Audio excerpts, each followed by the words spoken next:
ৰাতিপুৱা উঠি গা পা ধুই ৰেডি হৈছোঁ আৰু যামগৈ আজি পিকনিক ট্ৰিপলৈ আৰু এনেদৰে বাছত উঠিলোঁ আৰু এইফালে আমাৰ দুজনী ভনী আছে লগতে ডাঙৰজনীয়ে এই ট্ৰিপটো প্লেন কৰিছে। এই যাত্ৰা হৈছে ভৈৰৱকুণ্ডলৈ আৰু এইকাৰণে ফ্ৰেছ পথাৰ মাংস লৈ আছোঁ এতিয়া আৰু আমাৰ এনেদৰে যাত্ৰা আৰম্ভ কৰিলোঁ।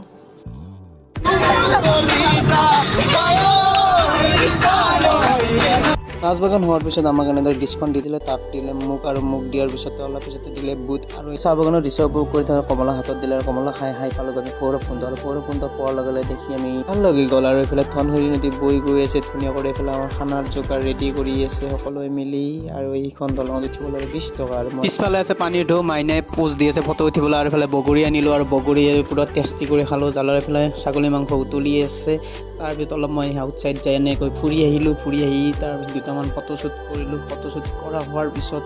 লগতে খানা খাবৰ টাইম হৈছে মাতিলে আৰু এইফালে খানাবিলাক এইফালে দি দিলোঁ বিলাই সকলোকে আৰু ময়ো খালোঁ, বহুত ভোক লাগি আছিল আৰু তাতে কাষৰে